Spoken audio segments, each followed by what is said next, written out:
नमस्कार दोस्तों, मैं अर्चना आपके सामने फिर से एक नई कविता लेकर आई हूँ।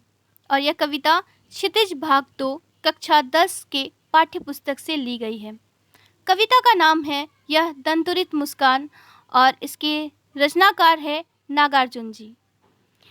इस कविता में छोटे बच्चे की मनोहारी मुस्कान देखकर कवि के मन में जो भाव मरते हैं उन्हें कविता में अनेक बिंबों के माध्यम से प्रकट किया गया है। कवि का मानना है कि इस सुंदरता में ही जीवन का संदेश है। इस सुंदरता की व्याप्ति ऐसी है कि कठोर से कठोर मन भी पिघल जाए।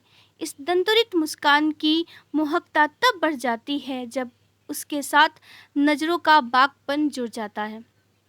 आइए अब हम कविता का पाठ करते हैं। तुम्हारी यह दंतुरित मुस्कान मृतक में भी डाल देगी जान।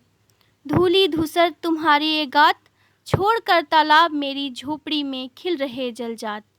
परस पाकर तुम्हारा ही प्राण पिघल कर जल बन गया हो कठिन पाषाण। अर्थात इस कविता में कवि एक ऐसे बच्चे की सुंदरता का बखान करते हैं जिसके अभी 1-2 दांत ही निकले हैं, अर्थात बच्चा 6 से 8 महीने का है।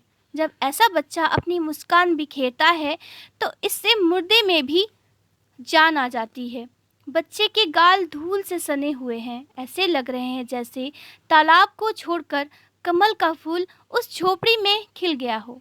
कवि को लगता है कि बच्चे के स्पर्श को पाकर ही सख्त पत्थर भी पिघलकर पानी बन गया है।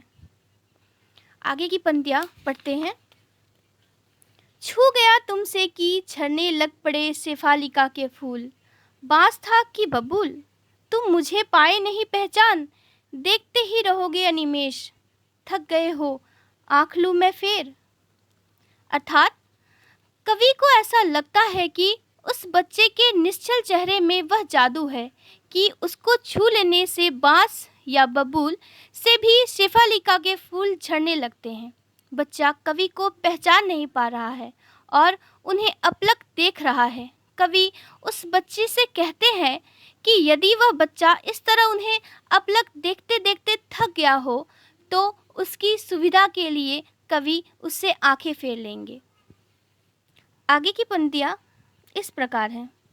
क्या हुआ यदि हो सके परिचित ना पहली बार।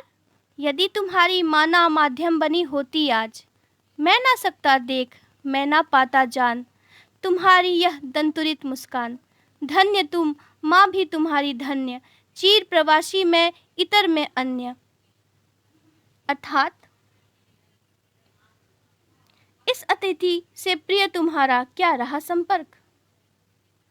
अर्थात कवि को इस बात का जरा भी अफसोस नहीं है कि बच्चे से पहली बार उनकी जान पहचान नहीं हो पाई, लेकिन वह इस बात के लिए बच्चे और माँ का शुक्रिया अदा करना चाहते हैं कि उनके कारण ही कभी भी उस बच्चे के सौंदर्य का दर्शन करने का सौभाग्य प्राप्त कर पाए। कवि तो उस बच्चे के लिए एक अजनबी है, परदेसी है, इसलिए वह समझते हैं कि उनसे उस बच्चे का कोई जान पहचान नहीं है। उंगलियां माँ की कराती रही मधुपर्क, देखते तुम इधर कनखी मार, और होती जबकि आंखें चार, तब तुम्हारी दंतुरित मुस्कान मुझे लगती बड़ी ही छविमान। अर्थात कवि इस पंक्ति के माध्यम से यह कहना चाहते हैं कि बच्चा अपनी माँ की उंगलियां चूस रहा है। इसे देखकर ऐसा लगता है कि मानो उसकी माँ उसे अमृत का पान करा रही है। इस बीच बच्चा कवि को कनखियों से देखता है।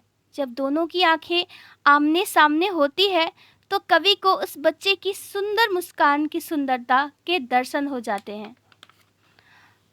धन्यवाद।